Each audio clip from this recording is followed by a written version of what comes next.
Bang! Neeves Knives. I'm Jared, and I am with Steve from Bad Habits. If you guys don't know who that is, he's going to explain it right now. What's up, Steve? What's going on? So you want to give him a little feedback about your background and Bad Habits, and your custom knife making? Sure, yeah. Well, I'll start with the custom knife making side, how I got into that real quick. I'll give a brief description. I started out as Nova Blades around 2015, and then I switched over my name to SDK, which stands for my name, Steve Dumptious Knives. Yeah, man, I would never expect myself to be in this position and doing like live videos like this on awesome. YouTube and shit like that. And then now to have this production company is just another thing that I would have never expected as well. So yeah, transferring from SDK, from all the custom stuff that I do, handmade, we started Bad Habits MFG. It's me and a technical. My two partners are, one is a technical apparel designer, okay, and then the other one's a technical footwear designer. And my one partner, Steve, does all like the designing, the graphics, and then my other partner, he does all of the back end, everything that you see on the website, everything that you see as far as that goes, like deals with the Shopify stuff, like all that, the in and out, like business technicalities and everything. And that's basically what he does. But yeah, we started this journey pretty much like a year ago, and you have the final sample. And are you talking about the production side a year ago? Yeah, the production side. How long have you been doing custom knife making, period? Custom knife making, I started in 2015. Well, that's when I went full. I started like around 2014, but I went full time in 2015. That's when I started my LLC. And you're doing it all full time now? Oh yeah, I've been full time for since 2018, 2019, maybe even even before that. Do you have an idea of how many knives you've produced? How many customs? I have no idea. You have no idea? I could tell you that 2022 was a big year, and I probably made around 150 knives in 2022, 150, 160 knives, give or take. Yeah, that's a whole nother ball game. But yeah, super happy to be in the position I am to start this production company with my two. We were friends before we started the company, and we were just like, hey, let's do this, and we kind of, me being the knife maker, apparel designer, footwear designer. I want to talk to you about that stuff too, because I get into that shit like on the channel. Daniel Cad, thank you for the 5 bones, man. I appreciate it. And thank you guys for all the support. I'd appreciate if you guys hit the like button. It definitely helps the channel, and thank you guys for being here. But yeah, I get into like footwear, apparel stuff, like just, everything basically EDC, it doesn't matter what it is. It could be watches, belts, boots, whatever. So yeah. What kind of apparel were you doing? Well, I don't do the apparel. Like like I'm not involved in that at all. Okay. But you guys have it on your site. Well, right? So for Bad Habits, we'll have merch. We'll have merch. We'll have more merch. Mm-hmm. Right now with the pre-sale, like if you buy a knife, pay in full, you get a complimentary T-shirt or just our logo tee. But the apparel and footwear stuff is a totally different company. I have nothing to do with that company. Nothing. Yeah. So how is it attached?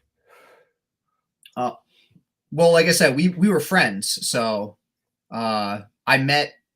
So that's his side, and then this is your side, and you guys just kind of. Yeah, they're New Jersey. So the company, I don't know if you ever heard of them, is Freedom Industries. Okay. Aren't you in New Jersey too? I'm in New Jersey. Yeah. Yeah. So So I ended up I purchased some clothing and some footwear from them a couple years ago, maybe even like 3 years ago, whatever. And when I got the shipping label, it said New Jersey on it, and then I messaged them. I was like, "Are you guys in New Jersey?" So we kind of just became friends and just started going like camping and shit together, and Oh just yeah. like, and then Is there a lot of camping out there in New Jersey? yeah, there's some good camping. Nice. Nice. Like North Jersey, yeah, like not where I am, but North Jersey, where you getting a little bit more closer to the mountains and stuff like that. Yeah. There's a Stoke State Forest. I've never been out that way, so I have no idea. Oh yeah, and then we go into New York because so they're all the way in North Jersey. Actually, one of my partners is in New York, so like I said, he didn't know he was going to join in on the video. I didn't know what time he was going to get home and stuff like that, but it's not that big of a deal. There you go. Nick Martino says he loves his freedom hoodies. Oh, perfect. Mike Emler, thank you, man. I appreciate the donation. Definitely go and check out Mike Emler. I believe he's going live tonight after we are, so definitely go and subscribe to him. Yeah, we have Bob Smith saying Jersey. What's up? We got some Jersey. Yeah, Northwest Jersey for sure. So so I want to speak about the little pork belly really quick, because I told people in the comments that I would on the video, because there was a bunch of comments, and I know, like, when I see a bunch of comments on something, there's probably 5 times as many people that didn't comment that thought the same thing. That's just the way it works. Sure. So more people are not going to comment than the people that do. And a lot of people were asking about the pork belly and how they can get it. And I know you're not doing a production version of this right now. Yeah, we're actually waiting on samples for that. Oh, so, okay.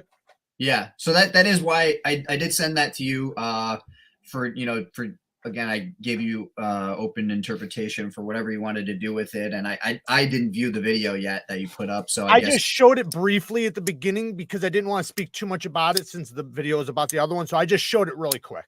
Yeah. So yeah, right, there will be a production version of that.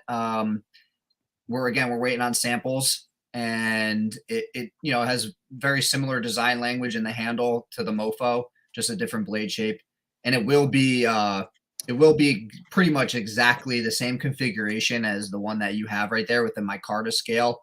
Okay. That's linen micarta. We might be doing we're going to choose between linen or canvas micarta. So it depends on what we like better when it comes back with the samples. Beautiful hollow grind on this one. But that one, yeah, that one right there is obviously handmade. It's very well done. Thank you. The production one's probably going to be flat ground instead of hollow. We're going to entertain the idea of a hollow grind. So, excuse me. How are you getting your detents so good? Do you flatten your detents or no? No, that one's not flattened. They're really, really good. Even on the other ones, all of them that I've tried, the 2 that I've tried that were customs, man, their detents are so clicky, so snappy. Yeah. And usually, like today, I held a custom. I was hanging out with a buddy, had lunch with a buddy, and he brought a custom with him, and it had a detent very similar, and that's why I asked. And that one had a flattened detent, so that's why I asked that. Yeah. So, where'd you grow up? You grew up in Jersey? Jersey. Been here my whole life. Your whole life, huh? Yeah. Jersey boy. Yeah, it's I get a lot I get a lot of shit for it in the knife community. Yeah. Yeah. Well, there's another guy. There's a Jersey knife guy. He's in the community. He's pretty cool. I've known him since I joined the community. He's all over Instagram.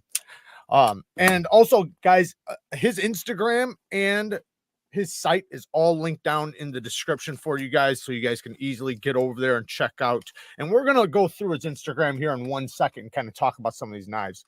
Actually, you know what? Let me pull it up really quick. I'm just gonna pull it up right now, so you guys can kind of check out. Just seems logical. North Jersey or South Jersey? I'm actually in Central Jersey, so there's a lot of discrepancy about Central Jersey, like where it actually is. But I'm Monmouth County, so if you're familiar with that area, yeah. Because if you ask South Jersey, they will tell you North Jersey is a smelly part. Yeah, it sure is. Okay, so I have your Instagram pulled up here, and I figured we just shoot through it really quick. Check out some of the stuff you got on here. We'll check out some of the customs, and we'll get into the production stuff here in a minute. And because other people are still rolling in here. I seen you had this cleaver on the website. Yeah. Do you have these for sale right now? That exact one is for sale. That's a prototype. It's called the Mini Chapo. So eventually, we're working on so many things right now.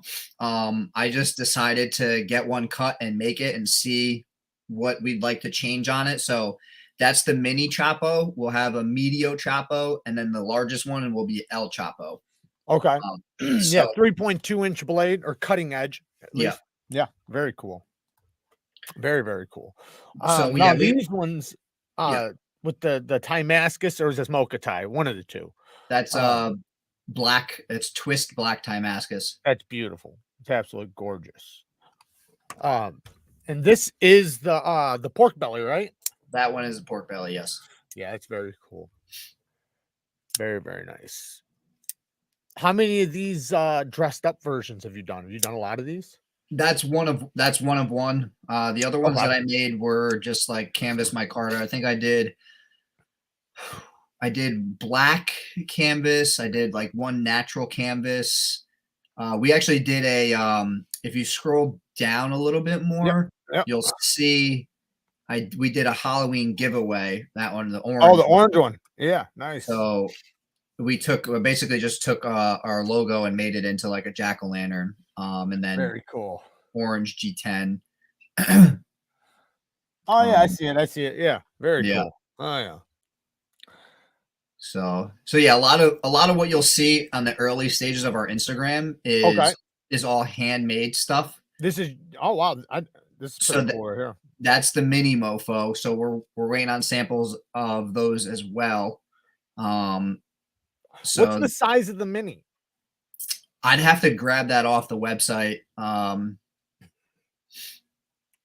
Because it looks like a decent size still.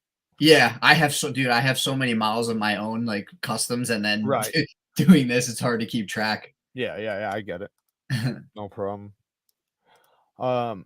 And you guys, so I did want to ask you about this, and I think I just seen a fixed blade. Do you guys do quite a bit of fixed blades? Again, this one's handmade. And that's what I'm talking about. I'm talking about handmade custom fixed blades. Oh yeah. So the idea was that I was gonna make a bunch of customs in the beginning to kind of just showcase what our designs are gonna be and like what we're gonna be doing. So I made a couple fixed blades. You'll see, like I said, the earlier stuff, you'll see just some random fixed blades. That one we may or may not go into production with. You talking about the one with the micarta or the? Actually, both of them. The one, both of these, okay. That one right there. Yeah. And then this, the one with the micarta that you just had up. Oh yeah, here it is again, right here. Yeah. Very cool. Yeah, man. Like I said, we wanted to, again, for the productions, we wanted to focus on the mofo folder in the beginning, on the production side, like the custom stuff. And again, it's hard for me to make customs with like the workload that I have for my other stuff as well. Yeah. So, yeah. No, I get it. So that kind of slowed down a bit. But I do actually have two in the works. So one of these days I will be posting that. We will be posting them up on the website. Okay. How often do you get stuff up on the website? Like customs? Yeah. I mean, I'm sure, I don't know how you do it. Do you do people order like a months ahead of time, or do you just make them and then put them on the site? No, we did. I didn't do. I'm sorry. I just got distracted. I was reading these comments. Take your time. No problem. Yeah, we decided to not do any orders. Again, like I said, just the workload that I have on with SDK. It's hard for me to make the customs, but they're kind of at random. Like I have a bunch of parts to make them. It's just hard to get around to finishing them. I have two that are almost done. So Jesse, no, the production knives are not made in the USA. His customs are made in the USA. The production knives are made HB knives, right? HB plus. HB plus. And Yep. I'm going to ask you a few questions about them. Yeah, so we'll get into that. I know you told me, and I wrote it down. I just don't have them right here. Some of the other work that OEM does. Can you name a couple of those brands? Because I forget them off the top of my head. Yeah, they do some CRKT. They do some SOG. They do Case. And their company is strictly OEM. Like they're not like Best Tech. They don't have their own line, right? Yeah, they're not like Riot or Best Tech or anybody else who does OEM work who makes their own knives as well. They're strictly OEM. I actually met the owner at Blade Show. He lives in the US. He was, so also too, Blade The Runner. owner of HB Knives lives in the US. Yeah. Oh, yeah. okay. He lives in Connecticut. His kids, gotcha. his kids go to school here. So Cool. yeah, he was a cool guy, Yeah. But and you named another brand the last time that they do, and I can't remember the name of it, but I remember when you said it, like I've heard of that brand, and I think I've even had some in. What was the other brand that they do? They do so Blade Runner Systems sister company, right? Evolve. Yes, Evolve. Okay. Yeah, so that's the one I was thinking of. I believe they do the Overwatch and damn, I forget the other name. They do the Overwatch and fuck, I'm gonna forget. I forgot the other name, so it's all good. It's all good. That's the one I was looking for, anyways. Yeah. But yeah, these are very, very well done. I in the video, I compared, or in the you'll get to see it, but in the video I compared the custom versus the production. And yeah, man, this is a beautiful custom. You can tell you put a lot of work into it. I've held a lot of customs, and some of them are hit or miss, Yeah.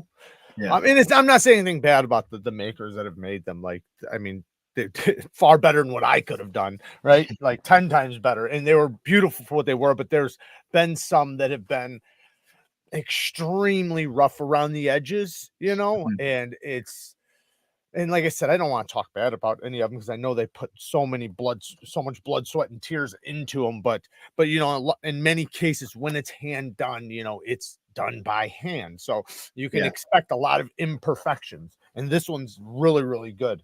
Yes. I'm just here to help with comments. Okay. All right. I know I'm just awkwardly sitting here, but I just want to say that so everyone's like, "What is she doing?" She's just all right. Yeah, go ahead. I think I saw your comment. So yeah, you've been doing a good job keeping up with them. Seems logical. Says he's thinking of some good troll questions to see if he can get Steve to laugh at something. All right, is Steve in here? I didn't even see him in here. I tried that with Tactile. It didn't go well.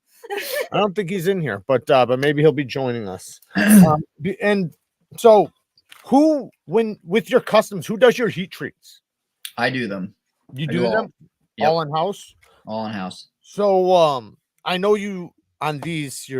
It's S30V, but I seen on the Instagram some of them were CPM 154 and steels like that, right? So yeah, those would be the customs. Okay. All the production mofos for this first run, they're all S30V. Yep. But the customs though, most of the customs that you've done, they've been S30V too, as far as the mofo? That one, yeah. Those two customs that you have are S30V. Gotcha. And then the fixed blades I seen on your thing, those were CPM 154, right? Just the El Chapo. I try to stick to S30V as best as I can. Oh my god. What's up, Steve? Time to get grilled. Yeah. Sorry, I didn't mean to interrupt. Go ahead. No, you're good. I tried to stick to S30V for just to keep everything the same across the board. But just that one, the one that you pulled up before, the mini Chapo, I did that one in CPM 154. That was just a piece that I had that I sent over to Waterjet to get cut and just kind of prototype real quick. So how much is done in-house and how much is done do you send out? For what now? What are we talking For about? anything custom, like with Oh, your okay. custom mofos, like are you doing 100% everything in-house? Okay, so the custom mofos, specifically the custom mofos, Yeah. the so every part is water jet. The Okay. blade is water jet, the clip, the handles, and the backspacer. Those are Okay. all water jet. Yep. And then the thumb studs and the pivot collars are from Tie Connector. Okay. And then yeah, that's the and then everything else is done by hand. You know, heat treat's done in house. Obviously all the chamfering, all the holes, pockets, lock bar relief, all that stuff is done in my shop where I do my custom stuff. Nice. Very cool. So what got you into knife making? Well, What brought you down this journey? I knew this question. Well, so I knew this question was going to come up, and I can never seem to. It's not a different answer in a sense. You just fell into it. It's just well, yeah. So like I kind of did just fall into it. I went to college for my first semester in college. So I kind of went to college. My first semester was just man, party, just a huge party. And then I didn't go back. And then I started working, and then I went back like the following year. And then I was working at Retro Fitness gym out here. I don't know if there's any over by you. And then I kind of just started like doing it as a hobby. And I was using like files and shit.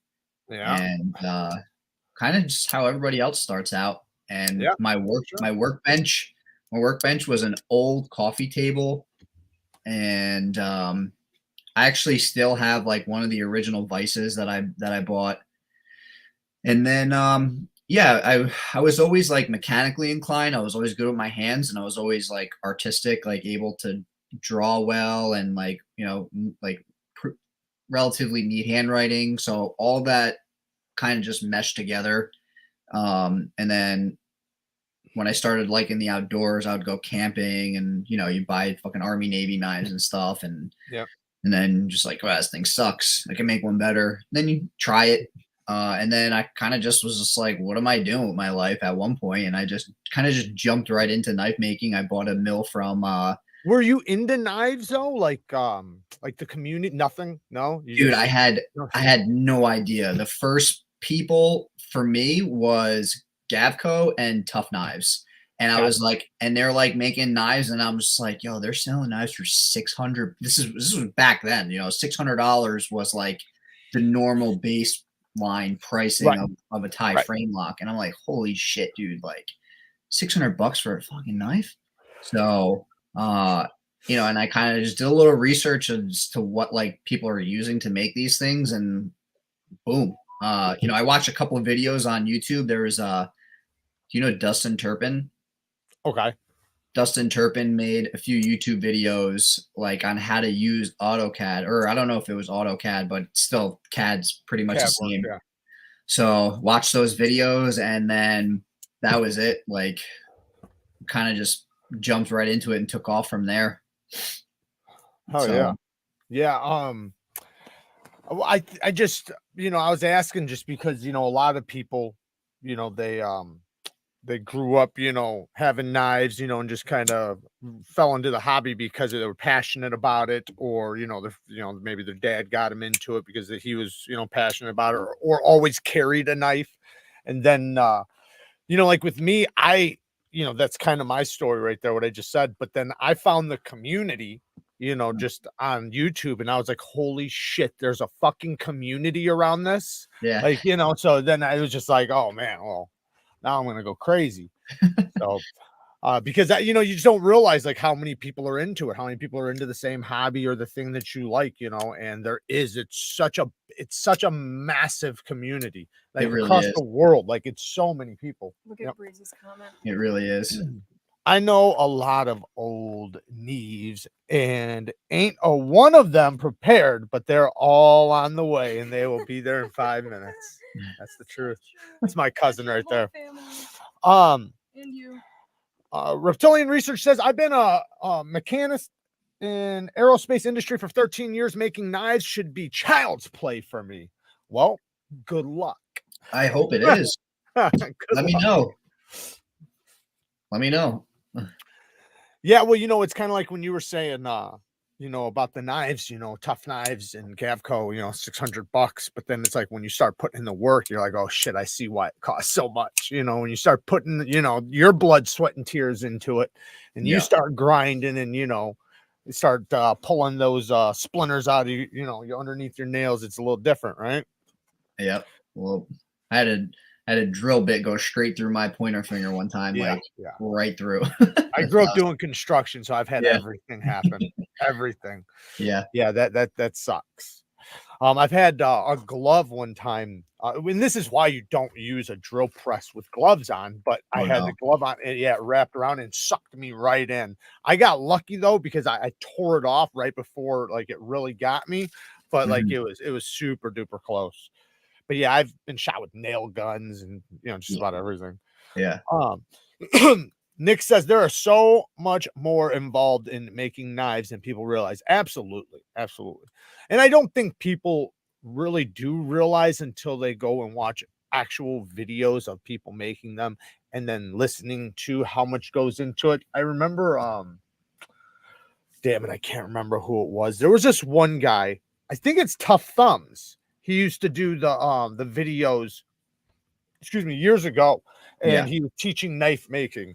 And I remember I was watching him, and like there was so much like that he would get into, and like stuff I didn't even realize, like like the how in depth it got. But I guess that goes with everything, when you're going to put together something that's high precision and that works and functions really well. So as far as, because I know we've been talking about the customs lot, and we'll go right back to the customs here in a minute. But as far as the production one goes, when is this one going to be available, you think? I know the pre-orders are open right now. Yeah, so the pre-order is open. Like I said, if you if you go on the website, you'll see I'll link down in the description, guys. Yep, if you go to the website, you'll see that if you purchase whatever, there's 4 variations. 3 of the variations are only available in the Tonto, and then there's a 4th available for the drop point. If you do the pre-sale, you get a free logo tee. So these are expected to be shipped out to so everybody purchasing, not shipped to us, but shipped out from us around May. So I think you guys should already have them do your quality control before then or by then. Yeah. And then ship out from you guys. Yep. Right on. Yep. So mid I think it was mid May was our timeline. But hopefully it's sooner. We hope it's sooner. This OEM's been really good to us so far. Like I said, I met him again, going back, I met him through the owners of Blade Runner Systems, and then I met him at the show, and he's just been really good to us. And asked you if he. So yeah, somebody's asking about why there's no hollow on the production, like the custom. And you can go ahead and explain that. I know we already talked about it, but go ahead. Why no hollow on production? Yeah, why'd you decide to go with the flat instead of the hollow? Part of it was cost. So like you'll see our price point is around it's $275 and $285. The cost for that jumps significantly when you go to hollow grinds, specifically speaking with this OEM. We also did tests with we have 4 or 5 other samples, and we also did cutting tests with them, and the cutting tests were very similar to like the customs that I made, that first prototype that you have. compared to the other productions that we have in. Again, like I said, that's the only sample that we actually have available to send out. But yeah, one of the things was cost. Another one was, you'll see that Jared, if you could hold it up to the camera. Yeah, so you'll see that the plunge line follows the front angle of the handle. Going back and forth with the OEM, they were only really able to achieve that with a flat grind, and we really liked how it turned out. So we just went ahead and decided to just go with it. Yeah, no, I mean it looks good. It's still, you know, it's going to function really good, and I like how it distinguishes the difference between the customs and the production.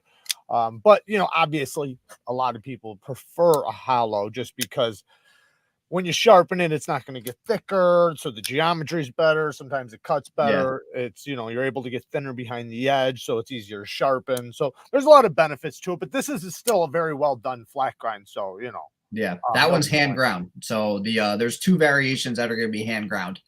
So gotcha. What's the drop point too? The drop point will be hand ground too. Yeah, there again, like I said, there's two variations that are hand ground. And then the full satin one and the two-tone one.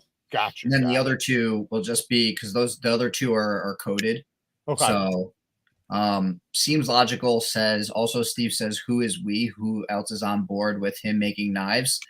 So my partner, I have two partners with Bad Habits, this company that we're talking about. Yep. So that's what I keep referring to, we, my two partners. For customs, my handmade stuff, it's just me.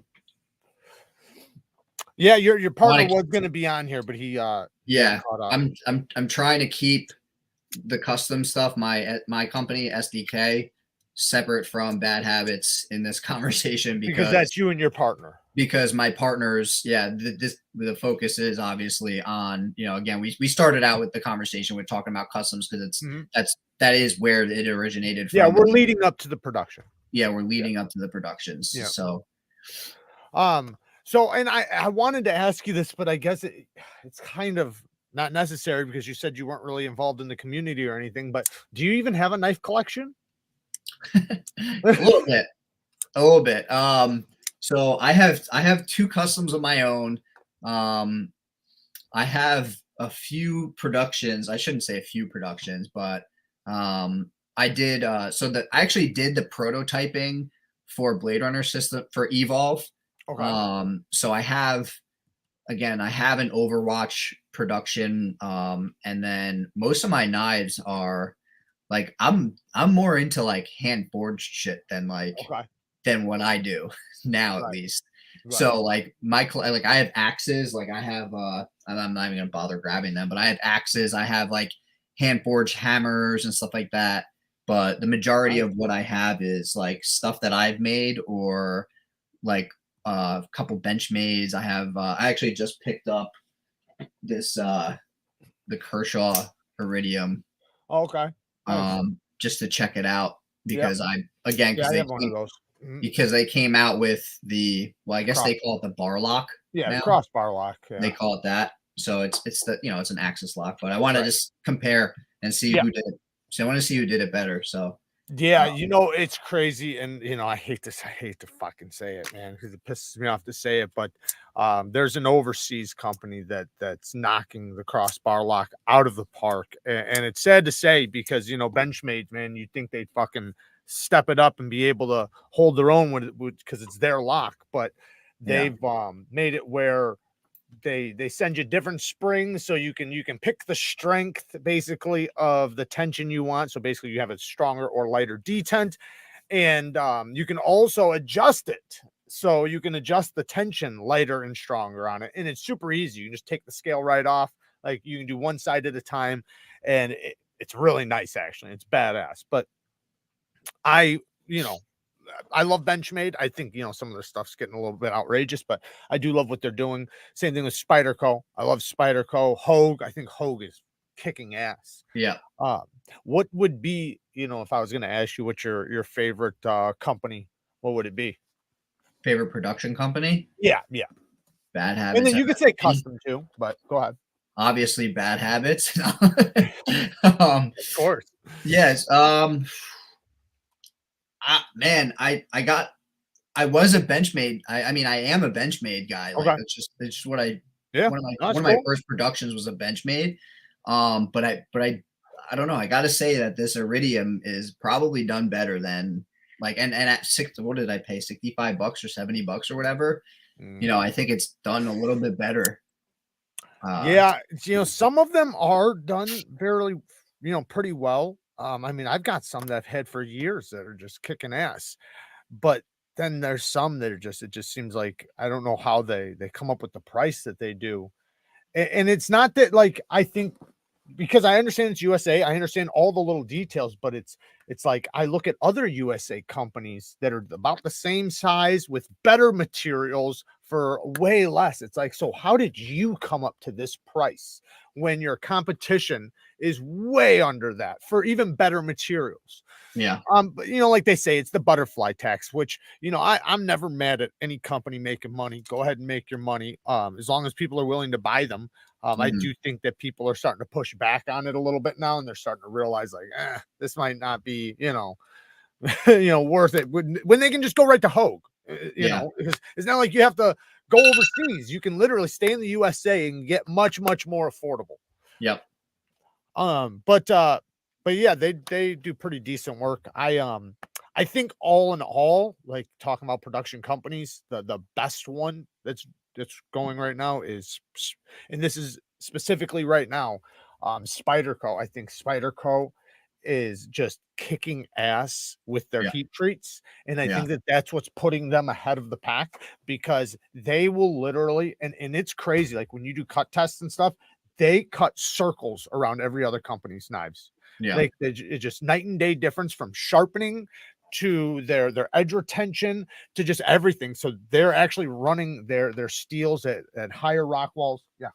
Daniel Cad gifted 5 Oh, Daniel. memberships. The Cad Daniel, memberships. thank you, Damn. man. 5 more memberships. I appreciate it, man. We decided to do the Bang Gang Live. I figured I would announce it here because so anybody who's a membership, remember, we're gonna go live tomorrow. Just like everyone We were gonna listening. do it on Tuesday, but you know, I didn't want people to not know what was happening. So we're announcing it here. We're doing it tomorrow. So tomorrow we will have a Bang Gang Live sharpening.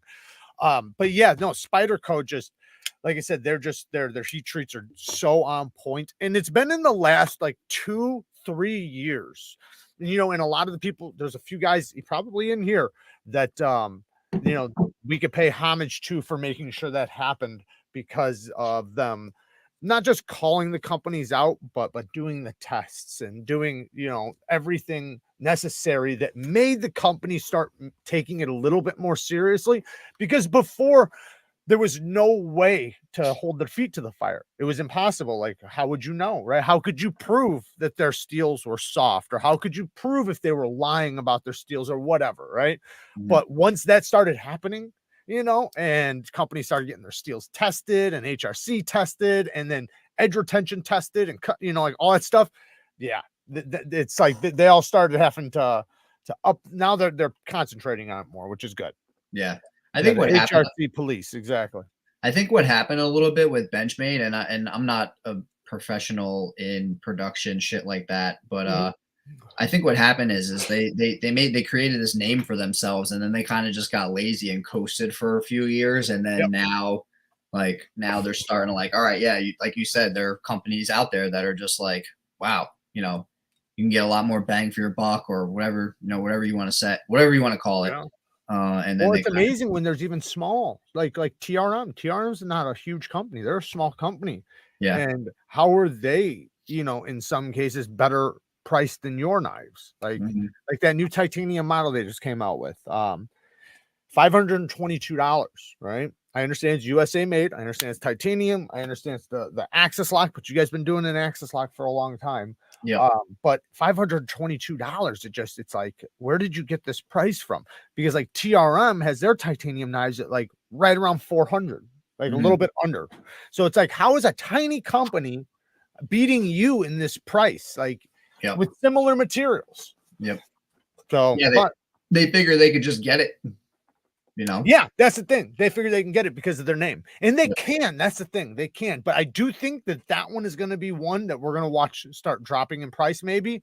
But I don't know. We'll see, because there is a few knives out there that I thought was outrageous before, and now it's like they sell like hotcakes. You can't even find them because they sell so fast. Yep. But they're also, probably a little bit better. Custom EDC Knives, thank you for the 2 bones, man. I appreciate it. Oh, seems logical. Was that Nick's? I'm at TRM. At the the New York Custom Knife Show. Yeah, I was there. Were you there? Yeah, at a table. Yeah. Oh, nice. So are you going to Atlanta? I'll probably be at Atlanta. Yeah, I don't know. You're not gonna have a table though. I normally go, as SDK, but we're talking about trying to go as Bad Habits and bring some, because we'll probably have some knives to bring. So, it'd be nice to get down there. So yeah. So what's been your biggest obstacle with the whole knife making thing, and getting it all rolling, and not, you're doing it full time, so obviously you probably do run into problems and everything. What do you think's the biggest obstacle you leap over? In my shop, or Yeah, just like period, like in your shop, like with you personally in your shop. Man, I've been, I'm not gonna pat myself on the back, but I've been on a pretty good roll, with not really having any major breakdowns with machines or anything like that. I got a new mill in to kind of,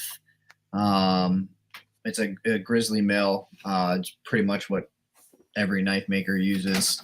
But yeah, no, Nick, not financing. Thank God. I'm lucky. I'm definitely lucky that's not an issue. Yeah, that's definitely a blessing. Yeah, because that's, in many cases, that's like the number one thing for a lot of people. yeah. Man, my biggest obstacle is now I would say is trying to always outdo myself, and I'm always trying to do that, and like sometimes I don't feel like I am, but other people are chiming in and saying that I'm doing a good job at it and everything. But you got all these like other knife makers that are just like doing crazy stuff, and then you want to kind of hang with them, and get better yourself. But that, I think that's just in general, like not even with knife making, just like in life, just being a better version of yourself. For sure. Yeah. So as I get up every morning, we talked about going to the gym. That helps me like stay focused and able to do what I do and all that stuff. And so, but yeah, the biggest, I guess, so far I've been lucky, with people liking my stuff, and they keep coming back, and yeah, man, but yeah, the biggest obstacle I would say is just always trying to one up. Yeah, no, I I can understand that. And I think a lot of people, like when they get into things, and I think this goes for most things, they expect the trajectory to just kind of like go up, but it's usually just like a stagnant line for a while, and then it starts going up, because you slowly, like, even like with me, like, and this is just an example, like when I started learning like freehand knife sharpening, like it took me a couple years. Like, I don't get me wrong, I got good edges after like a week, right? I thought, but after then a couple months later, it was like I realized, how much I didn't know. 6 months later, I realized how much I didn't know. Then a year later, I realized I'm I'm so good. At least that's the way I felt. I felt like I was so good. But then a year and a half later, I realized how I didn't know anything. So it just like, and then after like 2 years, that's when it almost like all just kind of like hit me in the face, like with a baseball bat. And I started understanding things like a lot better, and being able to actually put them in practice, and and build the edges that I wanted to, and that I always wanted to be able to do perfectly. I can now, but the edges I thought were so perfect before, like now if I looked at them, I would criticize them heavily. And I'm sure that's the way it is with just like with everything, like with your knife making and stuff, you're going to have like even like working on scales and stuff, like the first one you do is not going to be nowhere near the one a week later or a month later or a year later or 5 years later. So you're always just going to keep improving, and beating yourself. So, and it's good to have that mindset too, where you're always kind of in competition with yourself. I think that's a smart thing, Yeah. There's and it's hard too, because there's like kind of a line almost that you have to draw, because then like you'll just never get anything done, and it's, but yeah, one-upping myself is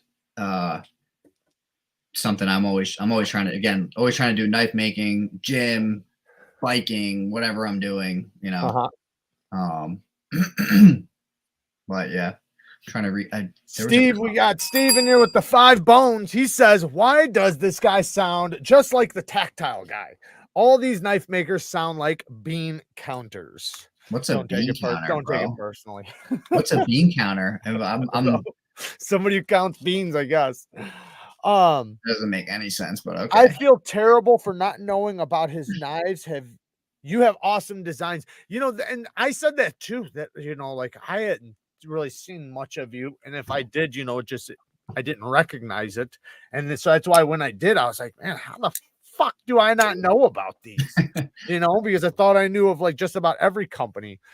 And are you making friends with some of the other custom makers, like because you go to the custom knife shows and stuff? Yeah, for sure. We try to help each other as much as there's a lot of beef in the community, like not beef, but like makers hating on makers and stuff like that. But in reality, like we help each other out as much as we can. But yeah, I would say Matt Christensen is probably like I've been friends with him the longest. Knives.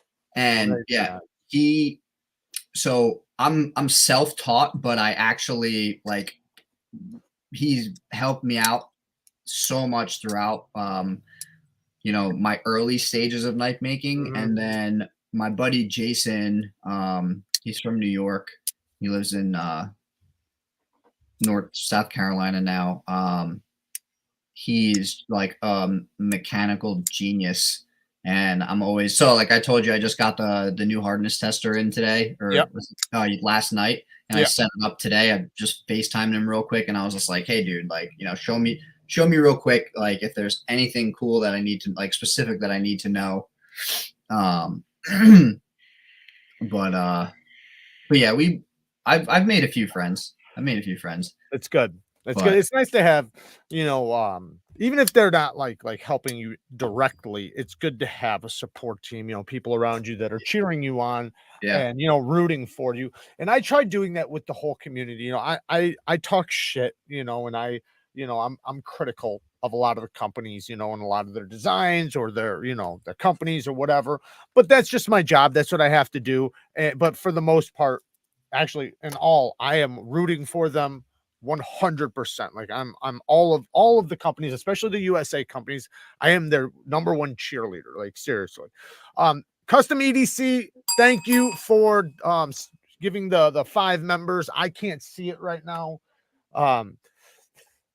My co-pilot has left the building, so I know I see it.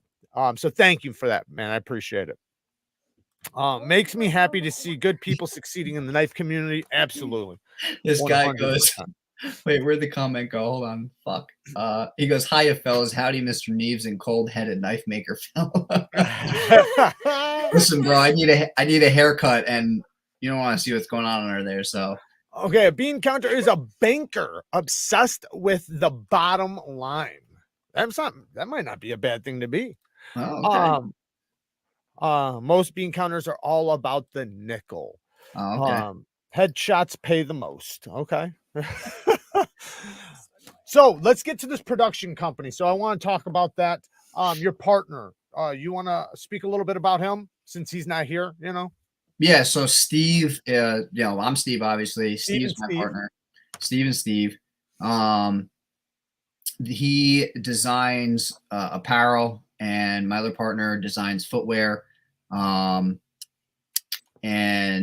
so the mofo actually is Steve's design, and so he sends me some stuff. Like he's really good with Photoshop and all that stuff.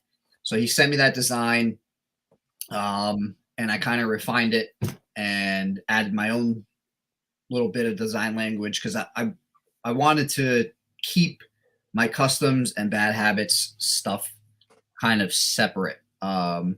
So you know, everyone always says, "Oh, you know, you can see the design language in from design to design, from custom knife to custom knife," and I wanted to have just a totally separate thing going on with bad habits, and that's where Steve and Dom came in with their design and their what they like, you know, like what kind of shapes they like and stuff like that.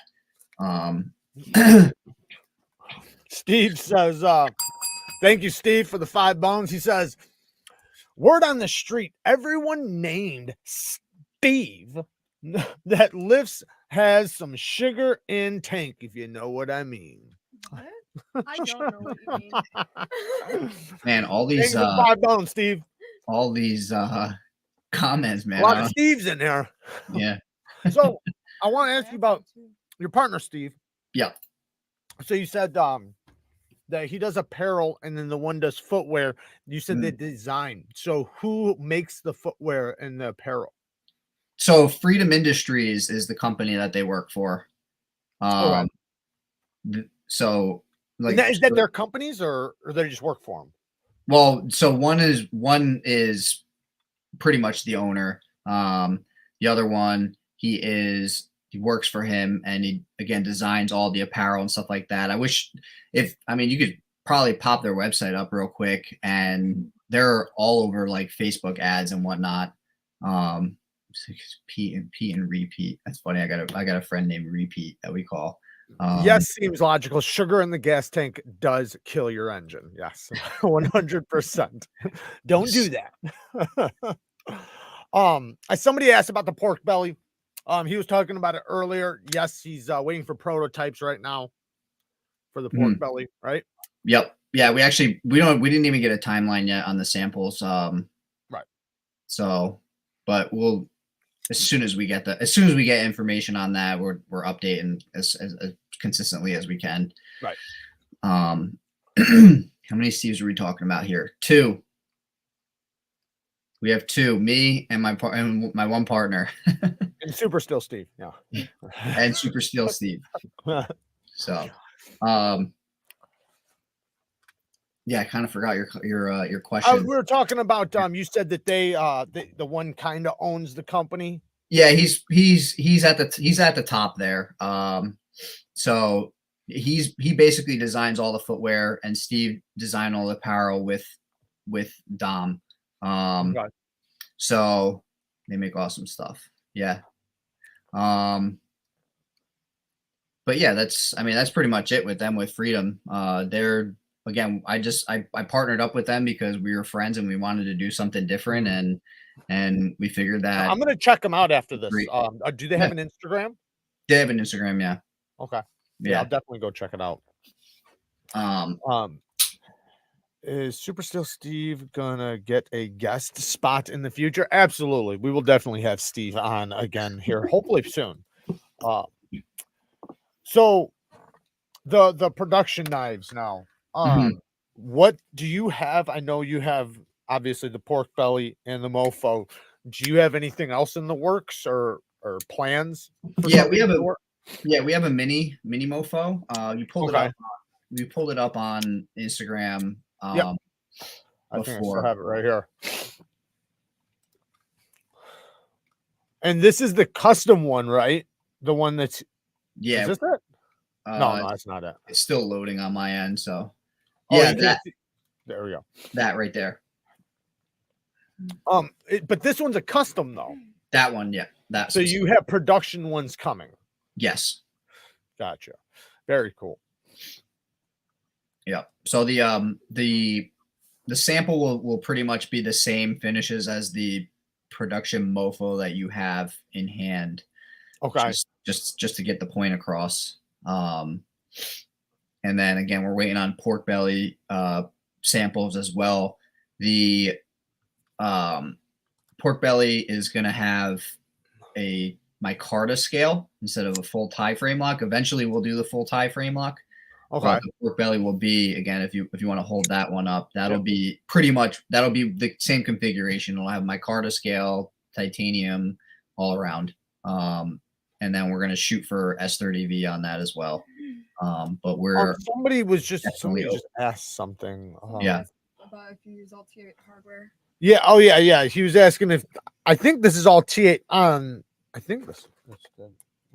Yeah, it's all T8 on this one. Are you going to do all T8 hardware on the production? Yeah.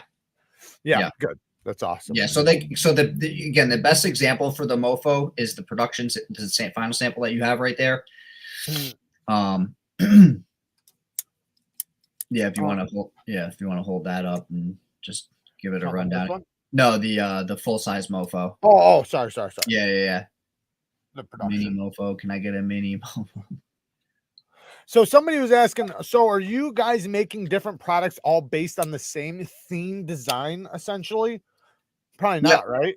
Well, you'll see that the handle on the mofo and the pork belly, the back of the handle is the same and the back spacer is the same. So like I did notice that on these. The angles, the angles on the back of the handle are the same. So yeah, basically for these three models, the mofo, the pork belly, and the mini mofo, those are all going to carry the same design language throughout. So the mini is obviously a mini version of that, and then the pork belly is that different blade style, little short. Is there two different blade shapes with the mini? Yeah, there's going to be drop point and tanto. Gotcha. Nice. The pork belly is just going to be that blade shape. All right, AJ, thank you for joining, man. I appreciate it. Did you see that Zachariah is willing to be the next? Okay, awesome. Yeah. Carol, take care of that. So, as far as other production stuff, like, are you guys?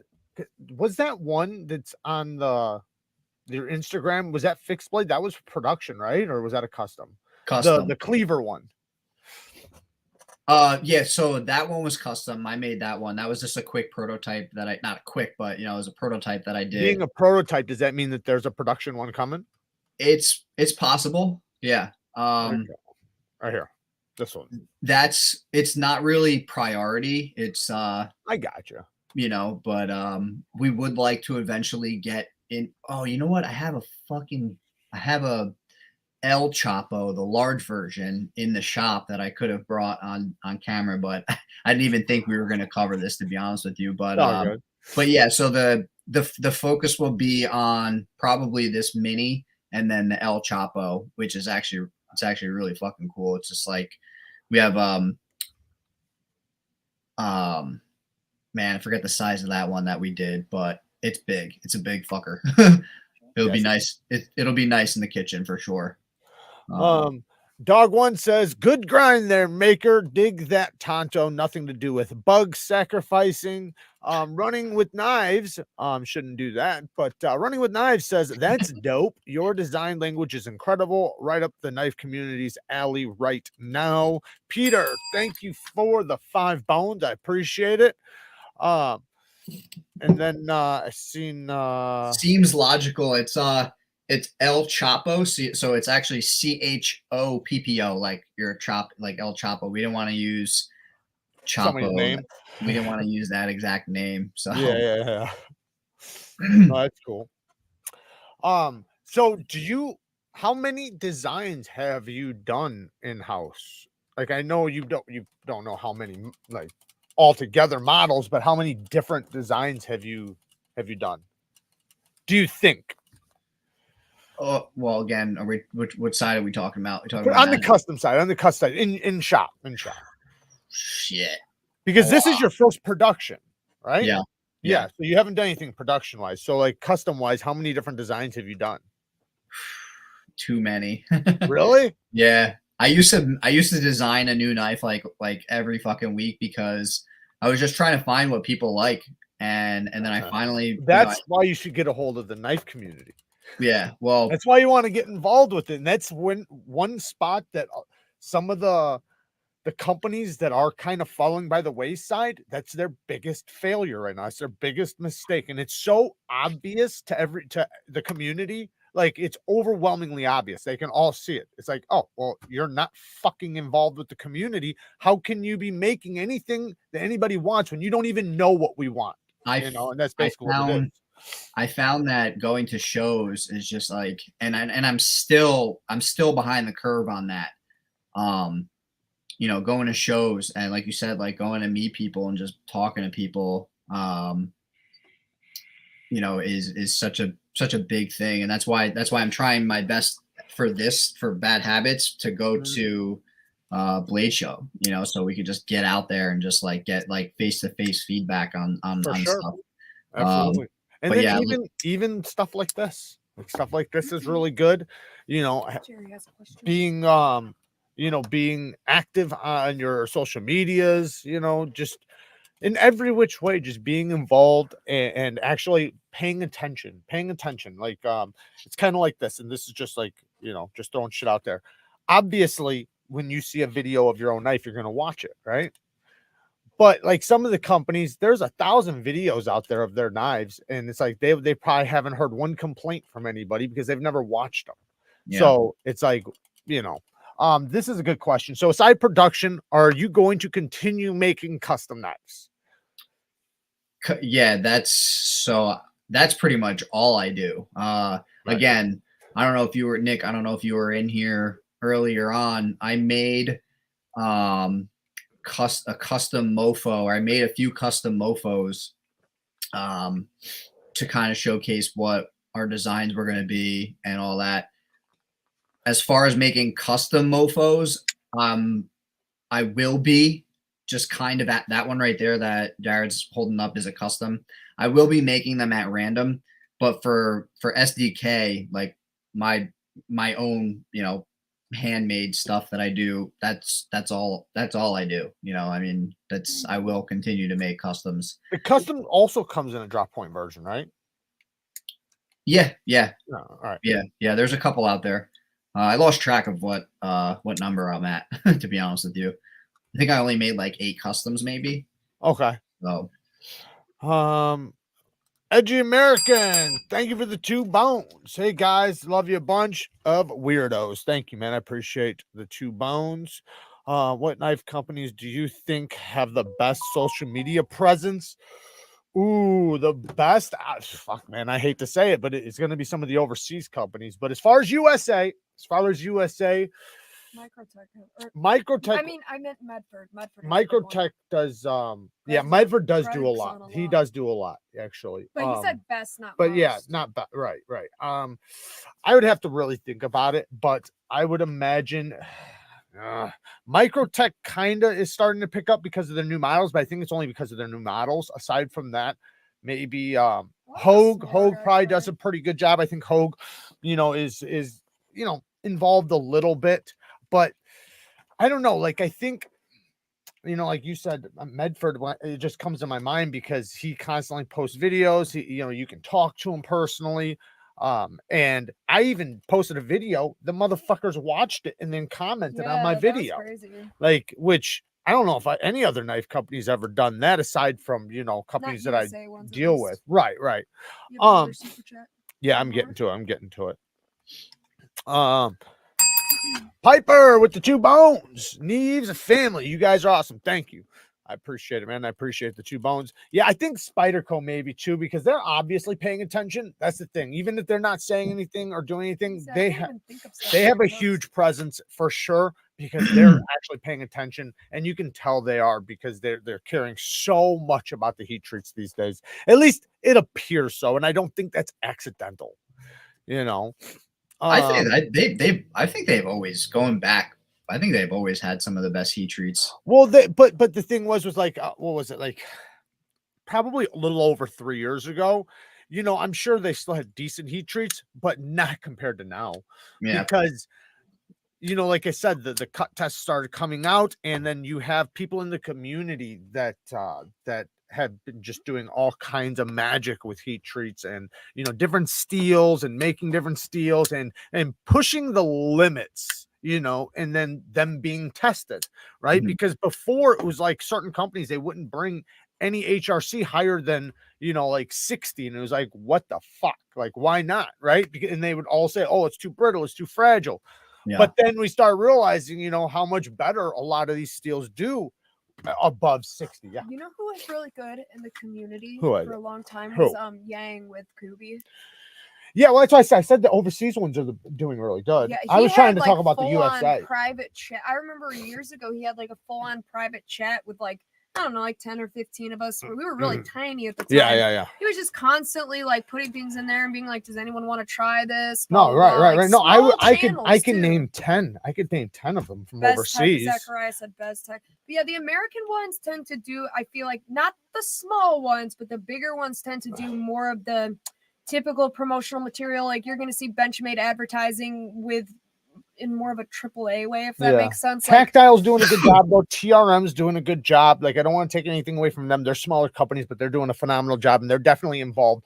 Like, you can see TRM is heavily involved. Like, they'll go on podcasts, they'll, you know, she'll do whatever. So that's, you know, and that's great to see. Yeah, as far as the overseas ones, man, I can name like 10 of them that are doing really Yeah. good, because they're kicking ass.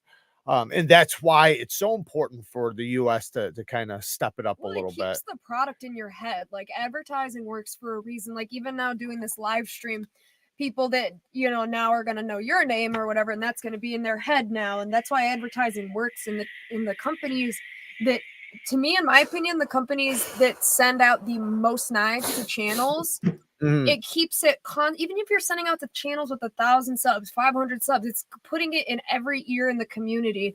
And it also makes those viewers think like, hey, that's cool. They were willing to work with like somebody who's just like a nobody with a channel, right? Like that's how we were when we were like really tiny. Like we would be so excited and it was so cool. And then you share that with your viewers and they're like, oh, that's awesome. That company did that for you. Yeah, they when you're so small. It definitely gives a good vibe to take the time to come and do this. But No, I'll be for quiet. sure, for Just wanted sure. to say that. No, you're fine. No, and I get, and what I really appreciated, and this is what you don't really see. And don't get me wrong, I've had a couple now, because after I made my Dear USA Made knife company video, and I was kind of dragging some of the companies. I didn't name any specific companies, but in a live later on I did. But I've had a couple of them, and mostly like custom makers contact me, you know, and talk to me a little bit. But I can't tell you how many overseas companies will ask you exactly what you want. Like, what do you think about this? You think this is bad? You think this is good? And it just makes like a lot of the companies look so bad, because it's like, man, these fucking guys are busting their ass trying to make sure that they are making exactly what the community wants, while, you know, the other guys are doing the opposite. And it pisses me off sometimes. And that's why, like, I really started dragging them, because I'm just seeing like what it seems like, and I don't, like I said, I don't want to drag any of the companies, but it seems like some of them are just taking their foot off the gas. It's like right now, where in the fuck is ZT? Like, Yeah. I haven't heard of anything from They them. haven't made anything new like that. They came out with that fixed blade, and I'm just like, wow. They came out like They did the fixed blade. Okay, you got me. They posted something. They posted something, and I got excited. I was like, fuck yeah, they're coming out with new folk. You got some new shit coming. And it was a fixed blade. I'm like, I hope okay, like, you know. But yeah, going back to what you were saying about like feedback and everything, you know, and being involved with the community, like I've been like lucky to be able to, you know, on the custom side of things, you know, realize that that's such a big thing, that, you know, you have people doing reviews on my knives, like, you know, one-on-one reviews of my stuff, and just like, hey, do do this, whatever. So, you know, I want to bring that over to this new company. And, you know, for this first run of our knives, we did, you know, it took a year, you know, we feel like we didn't, you know, skip over any detail or anything like that, but we did what we felt that people were going to like. We did what we liked, you know, and then obviously from here, once these knives are in people's hands, you know, we're going to take as much feedback as we can and do whatever we can and to make it just better. Like we want to be, there's no reason why we shouldn't listen to people talking about what they like and dislike. And again, like we're never going to please everybody, but if there's, you know, a couple more people the next time around, and then a couple more people the next time around, you know, then that's going to be a good thing for us. And Shane, I agree with you, brother. Edgy American. I don't know why I hit the bell. I agree with you, man. And that's why I was saying it earlier. I was mentioning a bunch of them that are just kicking ass, and I mentioned a bunch of different companies that are absolutely dominating right now, and those are the ones I recommend. I'm just saying that there's also at the same time there's a bunch that are falling by the wayside that could be and should be doing a little bit better, and we want to see it. You know, we want to see it because the thing is the community has grown massively. So it's a good time. It's a good time to be creating, innovating, working on knives, you know, just being involved in and evolving. It's a great time. And if you don't, and this is where it pissed me off, because the USA, if we don't, we will be fucking left behind. I promise you. So, you know, it's just obviously there's some companies that are doing great. I applaud them, and I hope they continue doing great, and I hope I can help in any way, shape, or form. But you know, I hate to see some of them fall back and are being kind of left behind, and we're not seeing nothing from them. And so now there's a space, there's like an empty space of stuff not coming in. So they don't have a choice but to, you know, go somewhere else. Yep. But what do we got? We got I've never liked ZT. The designer always looked like a space alien knives to me. Awesome new models from American Blade Work this month. What's that, baby? I said people either love them or hate them when it comes to ZT. Yeah, I mean, I always thought they had good designs. I mean, some of them are a little, you know, crazy, but well, they use the same designers like over and over. I heard, and I don't know how true this is, but I heard like their last batch, like the new knives that they did, that literally just shit the bed. I heard that it was a new designer. That I don't know if this is true or not. Like I said, I have no idea. I could just be making this up right now, but I heard that it was a new designer. And to me, it was like, my God, this guy must not be involved in the community, because these designs just, it don't make sense. And you've seen it. Nobody bought them. Nobody bought them. Like, it was very obvious. When I just looked at them, I was like, nobody's going to buy this. And then when I found out like some of the materials, what they were made out of, it's like, this is a ZT. Why is this made out of steel? And it's this much money. The handle, it was made out of steel, not titanium. And yet the price was titanium prices. And it's like, you know, and everybody thought it was titanium when they found out it was steel. Then they were like, holy shit, I'm definitely not buying that now. I thought it was overpriced for titanium. Yep. McNeese, Spartan, Hinder, Emerson, Brass Brigade, and so many more. Yeah, I can name a bunch more than that. You can go Spyderco, Hinder, Benchmade, TRM, Tactile. I mean, I can go on and on for sure. Tactile is killing it right now, and they are affordable, absolutely. And we are going to be at the Tactile shop here in just a few days. We're going to go and film their place out in Texas. So shout out to them. I had a few questions written down over here. I don't know if we might have hit them all. I think we might have hit most of them. So what the hell? Yeah, I think we hit them all. So I guess I didn't hit this one. So I know you make your own knives, right? You make your own knives, and so I'm sure you get to make your own style of knife. But if you were going to put your style, like you're going to explain your style of knife, what is it?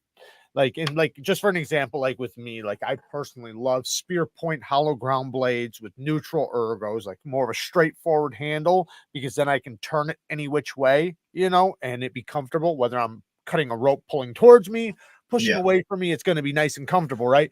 And then the spear point blade kind of balances with that handle shape. So it's like a jack of all trades. So it's something that's versatile. So that's kind of like something a little bit of my design language. Not saying that I don't love everything else, but do you have something that's kind of your design language? So for me personally, or like if Personally. something that I wanted to own, or something that I want to make for people that I think that they. Let's do both. Let's do both. Yeah. So I personally like to, so this is, I'll just show you right here. This is what I carry every day. This is one of my handmade, my customs. This is actually a mini version of the Javelin, and I did a super high flat grind on this just for fun, and it's super thin blade stock. I think this came out to like less than 1/8 of an inch. So for me, for every day, I obviously like a lot of different angles, and especially on the blade, drops down here, comes up, comes down, big belly, right? And then handles kind of, not, I wouldn't say it's linear, but tapering. It tapers, right? But I mean, this is my most popular model, and I actually have, this is the full size. So this is the full size versus the mini. Oh yeah, very cool. What is the size of the full size? 3.5, or is it bigger? No, this cutting edge is only like 3.15. Oh, is it? Yeah, man, so much bigger. Yeah, but yeah. So as far as like size goes, that's pretty much the same size all across the board for my regular size knives. It's like 3.1, 3.2 cutting edge. And is there a reason for that, or? That's kind of just the sweet spot for me. A lot of people's sweet spot's 3.25. Yeah, that's just the sweet spot. But yeah, as far as like cutting performance goes, like this hollow grind's obviously really nice, but this like super tall flat grind combined with the blade stock being thin, and I actually don't like carrying anything that's that big. So I don't need any, I'm not fucking chopping down a tree with my folding knife. I'm cutting boxes and tape and shit like that. I don't need anything bigger. This is like right shy of 3-inch cutting edge. Yeah. Yeah. My happy spot is between 3 and 3.5. Yeah. Yeah. 3.25, you could say, but I do like 4-inch models. I do have a bunch of 4-inch models that I absolutely love, but my perfect spot is about 3.5, 3.25. Yeah. I would say if I wanted something like, if I was going to take a knife with me, as far as size and shape and like handle ergos and everything like that, it would probably be the drop point version of the Mofo.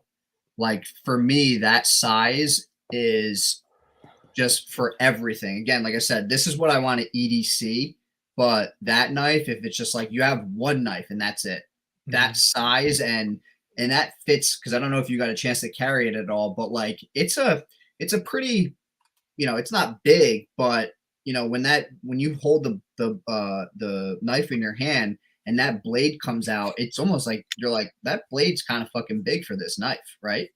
Yeah, I mean, I think it works. I don't think it's like too big. I think the blade to handle ratio is really good on it. That's what I'm saying. It's like it's good. Solid ratio. Yeah. But like it also kind of just disappears in your pocket a little bit because it is pretty thin. Like it's slim, for this going this way. It's thin enough, but at the same time, it's got good purchase on there. Yeah, it's definitely it's a good size, and I said that in my video. It's super comfortable in the hand, and I personally love this straightforward type of knife design. Just to me, it just works really good. And like you said, it works in the pocket, not in the pocket. it's a nice long knife, but it's not too big, you know. Yeah. I don't think we talked about it. I should have said something. We don't have to do it. We can skip it because I should have mentioned it before to you and I just forgot. Normally at 9 o'clock we do story time.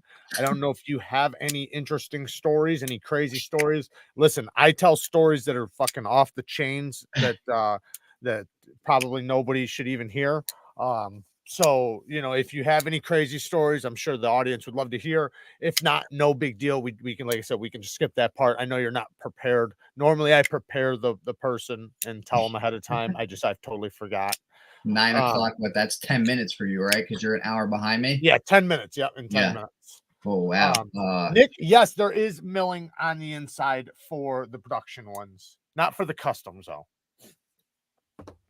Man, I have some stories, but I don't even know which one I would. Like, just like to give you an idea of some of the stories I've told, like I might get in trouble if I tell them. Well, see, listen, let me just tell you right now, like I've told lots of stories about my past because, you know, I used to be addicted to drugs. I was a criminal my whole life, in and out of jail, all kinds of shit. So like I've told all kinds of stories on here. And then my dad's was a nutcase. Awesome dude. I shouldn't say it like that. He was a badass, and I've told like tons of stories of him and the things that me and him would do. And so I've been all over the board with this audience right here on stories. So they're pretty much prepared for just about anything. Yeah, but like I said though, like I'm not trying to put you on the spot, and I hate to do that. So maybe I'll just sit back and listen to your story. Okay, I can tell a story. I didn't prepare one, but I will prepare one. All right. Well, how long titanium been popular? What's next after titanium? I don't know how long it's been popular, but it's been for a fucking long time, I would imagine. And I don't know what would be next. What do you think would be next after titanium if we were going to switch to something even better? Is there something better? I don't know. I don't know either. I don't think so. Some space grade titanium. I was just gonna say a space grade. Exactly, like some space material that we don't fucking know about yet. Yeah, that would be the only thing. You could say like there, but we already do this. There's some knives made out of meteorite, right? We have that. Yeah, but that's not. No, I know it's just for like beauty. Yeah, yeah. But structurally, I don't know. Maybe there's some sort of like blend of titanium and something else they could make. Yeah. I mean, I guess the question would be is there anything stronger and tougher that's also as heavy or not heavier than titanium? Like weight I don't saving. think so. I think it's the lightest, strongest material as far as metal goes. I think. I'm not positive though. Edgy Merrick says, I'm not crazy about tie frame locks. Yeah, but a lot of people are. And I know you have he has dexterity issues, so that's why he's not a huge fan of the titanium frame locks. Aircraft grade aluminum, surgical stainless steel. Change my mind. What's that? Todd said platinum. Platinum, too soft. Platinum's too soft. Too much money too. Way too much money. But even if it wasn't too much money, it's too soft. Too soft. Yeah. Chrome. Had a dude pull a box cutter on me 2 weeks ago. Road rage is a motherfucker. Damn. Yeah, that sucks. I had somebody pull a box cutter on me before. Had a dude. I read that one. I'm not proud of it, but I used to be a mule for my brother. I've been almost stabbed, jumped, whatever. I was also heavy into pills and protein. I don't know what that means. Protein shakes? No, my protein, my little brother. I think he just means like following his little brother or maybe in front of his little brother. I don't know.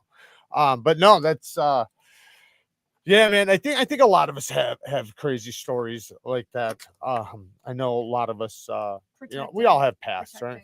Protecting, is that what it was? Yeah. Protecting his little brother. Got you, right? And that's your duty. That's your job. So you better be protecting your little brother. I think that's super important. If you have siblings, I don't know, nieces, nephews, little cousins, brothers, sisters, whatever, you know, especially for a guy, you know, you're supposed to protect your family and, you know, your little brothers, your little sisters and things like that. I know for me, man, I had older sisters, so I was getting into fights with people way older than me and sometimes getting my ass stomped. Surgical stainless is not as hard. They throw them away after each use. Yeah, surgical stainless would be considered bottom of the barrel steel for anything knife related. That'd be like German stainless, you know, no name steel. You wouldn't want to use it on anything good. Nick Martino says meteorite is totally awesome looking though. Yes, it is. Yes, it is. I actually recently got Kara a ring with some meteorite in it. Yeah, it's cool. Seems logical. My dad isn't anti-knife, but he is anti-fighting or tactical knife. Growing up, I always wanted the coolest fighting knives. Oh. Was your dad into knives or anything? Not. You said you didn't. You said you used to go camping and stuff, right? Did you go Yeah. hunting? Yeah, but he was a suit and tie, not into knives one single bit. Yeah, he's a financial advisor guy. Yeah, he's not total opposite of me. But I mean, we hunted together, but yeah, you know shit about knives or anything like that. Right. I mean, shit, I didn't know shit about knives when I got into them. So right, you know, got to start somewhere, right? Exactly. It's kind of like the advancements in carbon fiber. It's come a long way.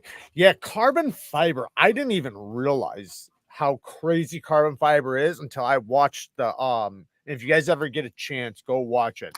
They take carbon fiber blocks and they take a I don't know 100,000 ton hydraulic press. Yeah, hydraulic press. Yeah, and depending on the side it's on, the one went up to I think 60,000 tons, and then when it flipped over, it was over 100,000 tons. Yeah, it's crazy. That's fucking crazy. That was a super thick piece, right? It was a block like this, like probably 2 inches by 2 inches or something. Yeah. But yeah, depending on the layers, but even the weakest side is still like 60,000 tons. That's crazy. Yeah. That's a lot of fucking weight. It's mind-boggling to me. I was actually didn't I want to say it was Giant Mouse or like Fox. I don't know why those two names ring a bell. Didn't they come out with like a frame lock with fucking carbon fiber? Like the frame was carbon fiber. This was a few years ago. Maybe. I know there was they did an aluminum one. They did an aluminum integrals with the frame that was aluminum, lock bar and everything. They just used a lock bar, and so I actually have one. The Italian companies are doing that. I don't know how tough they actually are, you know, but they do it. Could you use what? I don't know what material this is. Scandium as handle material. Smith and Wesson uses it in some of their frames, really strong and lightweight. I don't even know what that is, but I guess if it's good for firearms, I mean, I don't know. I guess because with firearms, it's going to be different. It's going to be more about strength more than hardness. And with knives, I mean, well, handle materials, I guess would be different. That'd be more for strength. So maybe. When people started making wheels with carbon back in the day, prices were insane. Yes, for sure. You know, because that's where you've seen carbon fiber was on Lamborghinis and Porsches and stuff like that. You never heard of it like on knives. Now, you know, a lot of like all kinds of shit's made out of it. What's that Nessie flipper? You guys seen that at all? I don't know what you're talking about, but we do have, speaking of Giant Mouse really quick, watch tomorrow's video at noon. It will be going up. You guys do not want to miss it. Great video. It's going up tomorrow at noon. It's really quick, super quick video, but you're not going to want to miss it. Tungsten would be great if you want to carry something that feels like a brick. Yeah, there you go. Feels like you're gonna make a carbon fiber frame. LTD need to be an integral with cartridge liners. Yeah, I don't know how that would even work. I would imagine that there would have to be some sort of liner for the lock face or a lock bar insert, I guess. Hmm. You know, to have a carbon fiber frame or handle. A Benchmade 941's a full carbon fiber scale knife, isn't? I mean, there's some kind of liner in there. There's like a small piece of steel. Yeah, there's the little tiny There's a pieces small, around the Omegas. Yeah. yeah. But it's mostly all carbon fiber though. Yeah. So then that's why it's so damn light. Like it's incredibly light and incredibly tough. Oh, the Urban EDC Nessie. Oh, okay. Yeah. Just random thought, but can you guys reach out and get Kyle Noseworthy on as a guest? I think he would be a good guest to have on. Canadian fellow, though. I would have him on. I don't have nothing against the guy. I followed him for a long time. I would 100% have him on. I don't know him, though. I've never spoken with him. Not 2 words. So, contact him. See if he wants to join. I mean, I'll put him on. I'd love to have him. It will probably be some current metals where they rearrange the atomic structure to create strength. Yeah, but then it's like, when you think about it, it's like, do we have any? Because for the most part, we've discovered because a lot of they all come from the ground, a lot of the elements, and we mix them together and make different things. So, we pretty much have everything right now like that. I mean, that's on this planet. I mean, I would imagine maybe there's things we can make. I don't know. This guy says get Liang Ma on. Yeah. He's funny. My Oni katana is L6 Bainite. You know what that is? Bainite? Nope. I have no idea if that would be a good knife still. I have no idea even what that is. It would need steel threads and a locking interface. All right, so I guess I'll tell a quick story really quick since we're I second Liang Ma. I bet you do. I bet you guys do. So all right, so I'm gonna tell a story, and I've told a little bit about this story in the past. And this goes back to when I was real young, actually, at Breeze's house at the time, where my cousin Breeze, it's in the chat where he lived. So it was a farm, and my grandma had a farm. There's horses, cows, goats, all kinds of animals. It was a farm. 150 cats running around, and tons of people. Like there's always like just massive amounts of people. Like it was the family's house. And I remember one time, and this is jumping far ahead, we got raided by the ATF, and we had over 80 people there at that time, from the garage to the house to the barn, just like spread out across the property, over 80 people. But anyway, but back in the day, I used to go hunting there. Like, I used to hunt rats from the barn, that were in the barn, that would eat the feed stuff. And I'm talking about big fucking sewer rats. And then I'd also hunt rabbits and squirrels and shit out in the back yard, because the backyard is a forest. So there's some woods in the back. Well, if you walk through it, it's a decent size, forest. So we built a track back there, like a dirt bike track or 4-wheeler track. And at first it was just for us to ride dirt bikes and 4-wheelers around. We had jumps and berms, and we'd rip it every weekend. We'd be racing and having fun. We'd bring everything back there, from golf carts to scooters, just everything.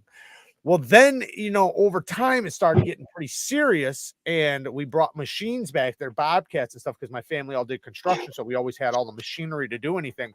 And we widened up the track to like 3 car lengths wide. Instead of being just like 2 motorcycles wide, it was like 3 car lengths wide. We built the berms all the way up. And we started bringing cars back there of all different kinds, buying like $150 cars off the streets and just bringing them back there and just fucking blowing them up. I mean, like literally like demolition derby. Now, I should have said this already. It's not our property. Oh my, We don't own this property. So holy we shit. started burying the cars underground underneath that property that's not ours, right? Wow. Because the cars would be fucked. What are you going to do with the cars? So we were like, fucking bury them, right? So we had the machines, you know, so we dig holes, bury them, and then we'd basically make the berms out of cars. So the berms going around the track, you know, like the sides that you can, you know, kind of go up on to go around corners were all cars. You just couldn't see them because there was dirt on top. And How'd you and get there was how'd you get the dirt that high? You the cars. It was Jeez. just burying the cars, you know, like because you just keep putting dirt on top of dirt on top of dirt. That's what I'm you saying, know? but how did you get the dirt on top on top on top? We have Like, machines. We have oh, machines. okay. Bobcats and 580s. Gotcha. So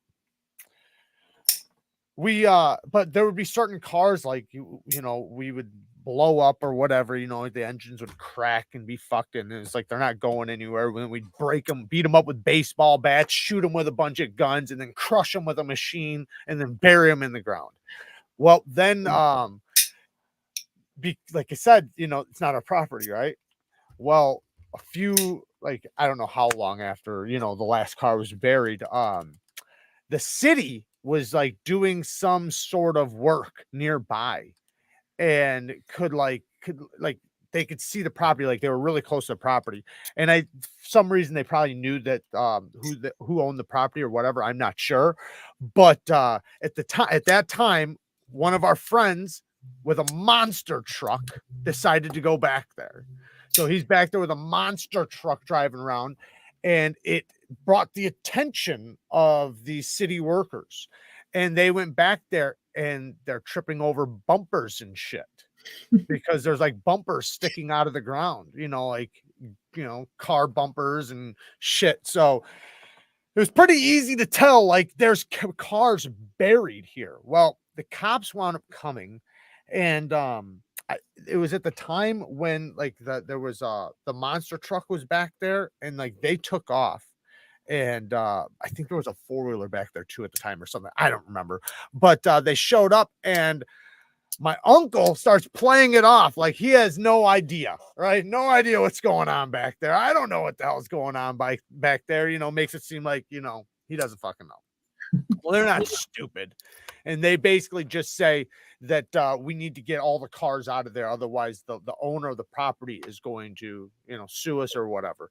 So we had the machine, so it wasn't that big of a deal. Wound up being like 15 to 17 cars buried back there, something like that, all crushed and buried. And yeah, so then we had a mountain of cars in my uncle's yard just smashed on top of each other, sitting there for a couple weeks until they all got junked. But no, it's funny, and still to this day nobody lives on that property, and we still go back there from time to time with the kids and let them ride four-wheelers and stuff. But it's kind of grown up right now. But when we were kids, man, we had every weekend, like that was the thing. We'd go back there, we'd have parties back there. If it was snowy, we'd have snowmobile races, like, you know, it was just like an ongoing thing. But it was a lot of fun. Damn. Used to race MX and BMX, have built many berms with some of the dumbest shit you can think of: pipes, tires, car parts, old bikes, etc. Never a whole car. Multiple cars. Should have taken them to the demolition derby. They were already demolition derbied, so they were fucked. That's the thing, they were done. Like, we were already like the first. Remember, I was a kid and I was back there. I remember racing a van around it, a full-size van, and I came up on top of the berm, and I don't have a license yet. I was a kid. I'm on top of the berm, and I wind up getting pushed by another car, pushed off over the berm, and I wind up flying over the berm and then landing into the trees. They got the machine out, hooked it up with the chain, and pulled me out of the trees and pulled me back onto the thing. But, you know, when you have those machines and stuff like that, you know, you got a lot of freedom, you know, to either fuck shit up or fix stuff, you know? Yeah. My dad was actually, he got hit by a backhoe and was paralyzed. Wow. And I've told many stories about him on here. The Life of Jared, the movie. Yeah. I know a lot in Cave Springs, Georgia that has things buried in it? I bet you do. I bet you do. Oh boy. I know.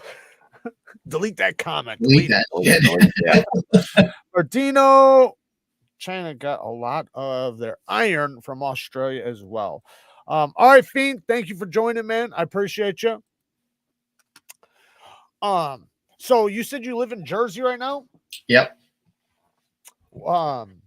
And your partner and everything, they all live in Jersey too? One's in New York, one's in Jersey. You guys are pretty close to each other? Yeah, I don't know why the one moved to New York. He's watching right now. I know it, and I just gotta rip him for it. Fucking move to New York. Why the fuck did you go to New York? Oh man. You've been your whole life in Jersey, huh? Yeah. Nowhere else? Yeah. Would you want to move anywhere else? So I before I met my girlfriend, I was like gung ho on getting the fuck out of here and moving to Florida. Yeah, I bet. My brother's down. Yeah, my brother's down in Florida, and you know, just with COVID restrictions and just shit that I didn't agree with how our state was running, I just wanted to get out of here. And then things just kind of started loosening back up and kind of just became normal again. And then I met my girlfriend, and she's not going anywhere. So how long you been with her? I'm here. So July will be a year officially, but I met her. So January, like this past October, right? September, October is kind of when we unofficially met, and then we started hanging out in January. So you guys live together? Yeah. What was that? Chris Reinhold, thank you for the 2 members, man. I appreciate it. No, he said, oh no, he's been a member for 2 months. I'm sorry. Been a member for 2 months. He said he's just got a drop bear and an original XL today. Nice. I have not tried the original XL, so good for you, man. That's one I have not tried yet. New York has great food sections. What oh man, my thumb's bleeding. I don't know. No. New York has great food sections. What other states can you get Portuguese, Dominican, Nepalese, and Thai food all in the same town? I mean, you're not wrong. I mean, Chicago's like that too, man. Yeah. They got all that shit everywhere. There's so many different. That's all right, I got it. Rome, New York. So many different food places. It's he says Rome, New York sucks. I go to Old Forge when I go snowmobiling. You would know. Nuts for Nice 20 said Rome, New York sucks. Yeah. So do you get to meet up with your partners often, or? Yeah, I'll go up there. They'll come down here. How far away is it? So, like I said, I've never been up there. So. Well, I know they're right next to each other. I just mean from you guys, like how close are you guys to each other? So I'm like 2 hours from Steve, who's in New York, or maybe a little bit more. And then Freedom. So Dom is in North Jersey. I'm probably like an hour and 15, hour and 20 from him. So it only takes me like an hour to get up to Saddlebrook where the shop is. So, so it's not bad at all. An hour's nothing, you know. So you are doing your knife thing full time. Those guys are still working. Yeah. Your partners, right? So they're working. They got full-time jobs, and they're kind of just doing your guys' mixture on a side hustle. Yeah. Right? Yeah. Bad Habits is right now like the side thing for us, but it still takes a lot of our time. Obviously, I don't know. Oh yeah, for sure, and I understand how that goes. Yeah. So even for me, this whole thing started as a side hustle. Yeah. You know, and eventually it just started blowing up, and you get what you put in. You know, the more effort you can put in, the more you're going to get back.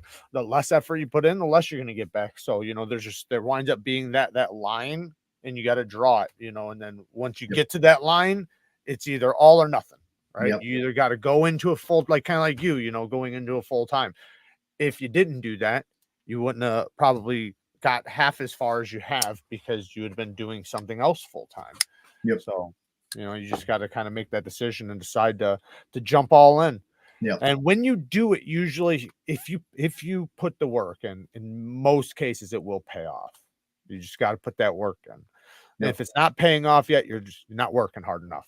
Absolutely.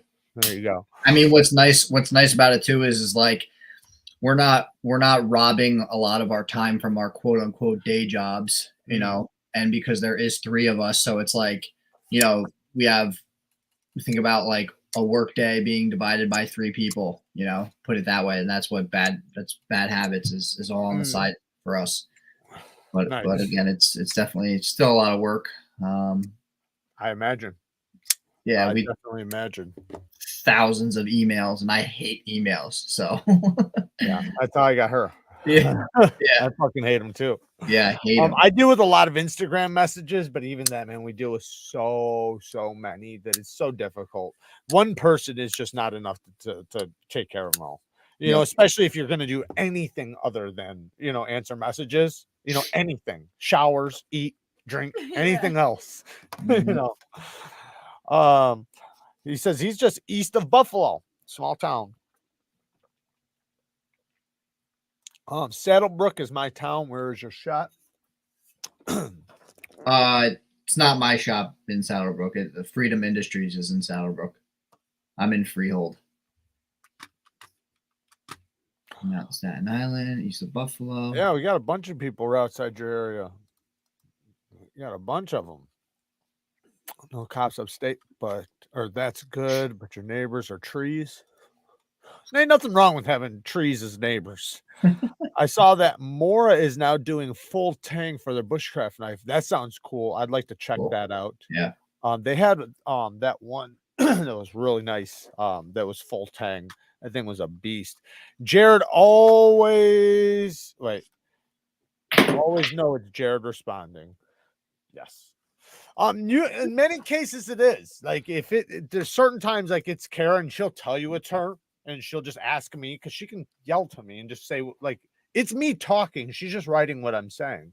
But in many cases, you'll know it's me if it's caps lock. But if it's not caps lock, it doesn't necessarily mean it's not emailing. me. It's almost always me. If it's email, yeah, it's most likely her. It used to be all me, but 50-50 on the Instagram, probably. Yeah, now it's 50-50 on Instagram for sure.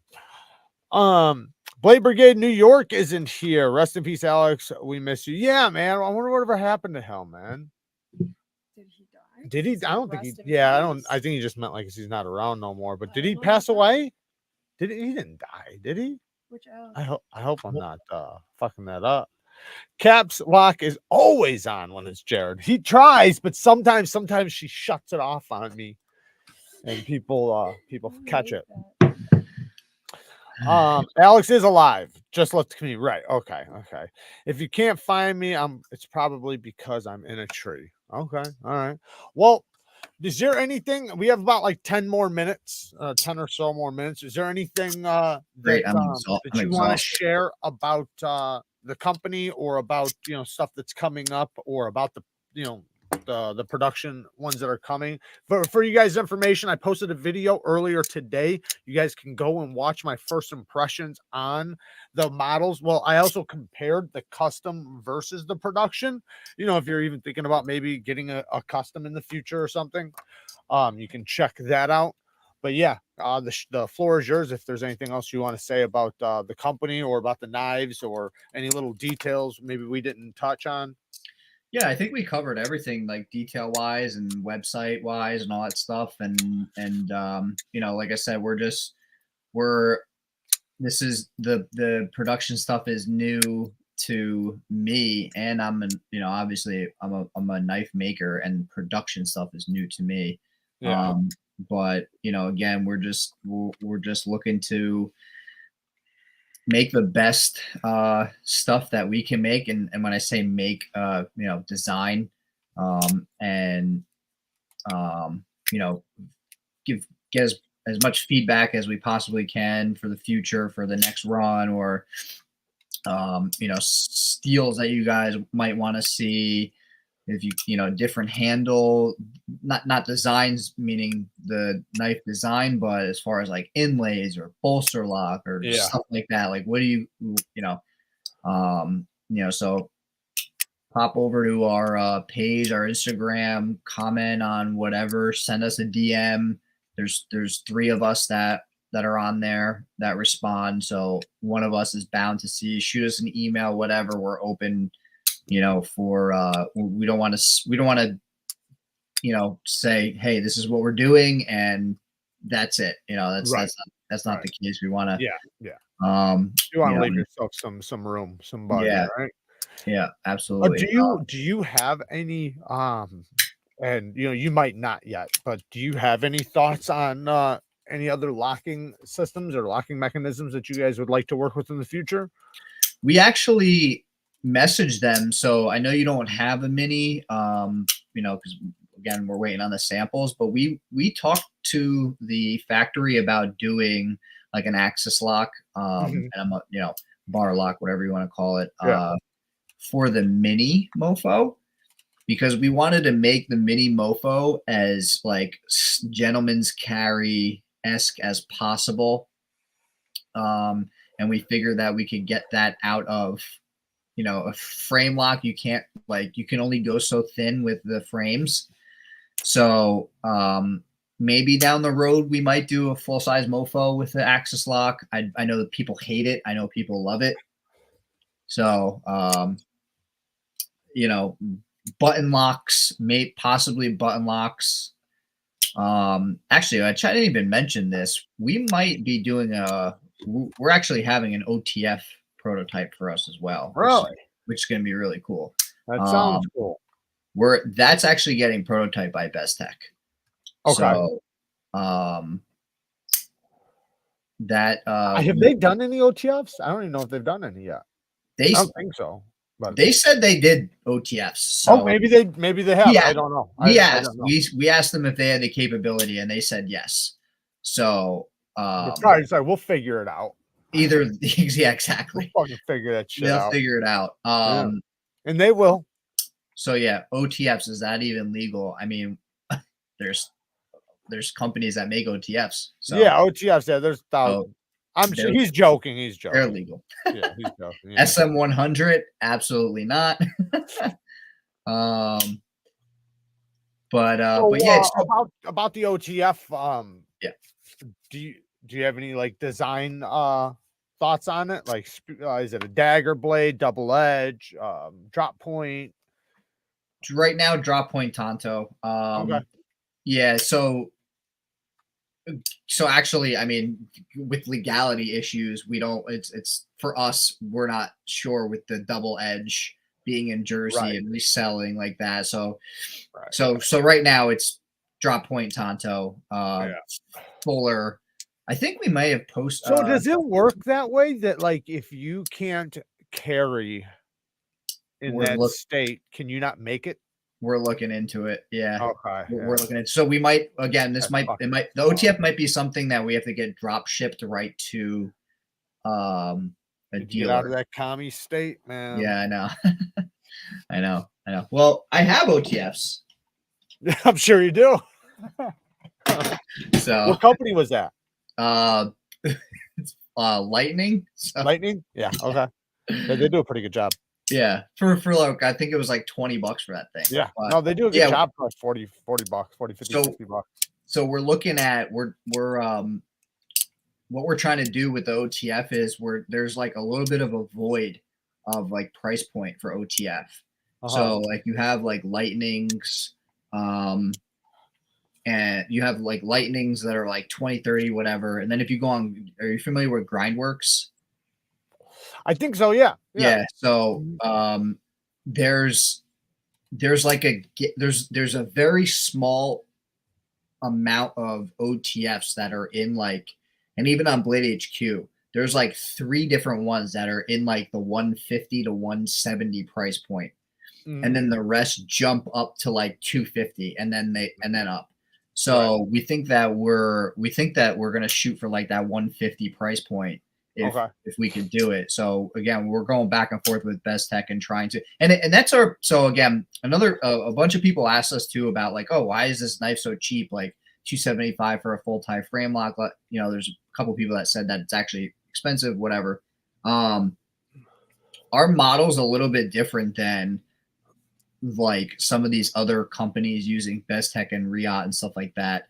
So we wanted to be a company that, like, if you're on Blade HQ or GP Knives, whatever, whenever we get to that point of doing business with them, hopefully, if that is something in the future for us, that somebody's like, oh, if maybe the mini mofo might be around 250. We're not exactly sure yet, but that's a kind of a price point where, like, even if you don't know us and you like the design, like, you'll give it a go, right?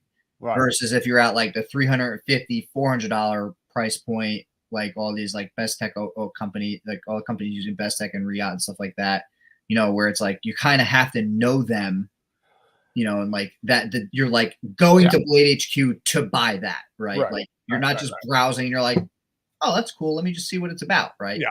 So that's where we wanted to be, and that's why we worked like very diligently to going back and forth with this factory to get the price point where we got it, and I think we did a good job. I mean, I'm not. Well, it's I hope we did. I hope that you guys have the same opinion. I didn't get to watch your video yet. I'm gonna when we're done. You'll see it. You'll see all the shit talking I did. I think it's a good idea to get into into Blade HQ and GP Knives if possible. Yeah, that's a huge one. I mean, I'm an affiliate with them, so I definitely want you to do that because then I can link your shit. But no, it makes it to where not just me, so many other people, have the opportunity to link it and show it off, and then you get on their homepage of what's it called? The new releases. Well, then people will see it and they'll automatically go watch a video on it. Right. So, now people can find you, and it just helps you get way more out there. I can't tell you how many companies I found on there, like new releases, and thought like, who the hell is this? Where the hell is this even coming from? And then I buy it just because I don't know them. So I figured anybody else doesn't, and I can throw them on the channel and hopefully, get them some attention if it's good, as I say, absolutely perfect example. The Grant Tripper, $250, Best Tech, fantastic knife. The Tripper's pretty good. I thought I had a couple little negatives about it, but it's a solid knife overall. The 300 and under is the sweet spot for the knife community. Yeah, I think so too. I think that's right there. I think when you start pushing over that 300 line, that's when people not only get hypercritical, which they should be hypercritical anyways, between the $200 to $300 range. So it's not that they're not, but they're even more so over 300, and then they start comparing you to other things like a lot more, and they start scrutinizing like details. It's like, why is this much? And they start trying to figure it out. Like, just for an example, I got a knife here somewhere, it might not be right here. The new, somebody was talking about it earlier, the new Kirby Lambert, the Rain. That knife is $229 for the burlap micarta, or $250-$60 for the fat carbon fiber, and it is made by Riot. It's a Riot made knife. It is amazing. So the fact that they got it at that price range is just like, it's awesome. It's awesome. But now people will be comparing other knives and saying, this knife has a lot of work done for this much. Yep. So why couldn't you guys get to this price range? Even though I know there's a lot more details than that. How many designers, how many people are working on it, how many hands does it have to go through? All those things do matter. But it's still, though, a lot of the people that are in the community aren't thinking that deep. They're just looking at the price per price, and comparing them. Yep. All right, so we have about 2 more minutes. I'm gonna shout out your site and your Instagram. Don't forget, guys, go check him out. Everything's linked down in the description for you guys. I got his website, so you can check that out. and then also his Instagram. And then, like I said, I posted the video earlier today on these knives. I didn't show much of the pork belly, just because it's not finished yet, but you do get to see it though in that video for a brief moment. I appreciate you coming on. I had a good time. Thank you. And Thank you for having me. yeah, no problem. Yeah, I like doing this with knife makers. I think it's good for people to see who they're working with, who they're buying their knives from, and I think that they like it too, because it puts a face on top of the company, because you see the logos and stuff, right? You see the names, but it's like, what does the person look like? Who's behind it? So this is awesome that you came on. I appreciate you coming on and answering all the questions we asked. I don't think we got too crazy tonight, so I appreciate you. Yeah. And thank you for coming. All righty. All right, brother. All right. Talk to you guys soon. See you guys later. Thank you guys for joining. Peace.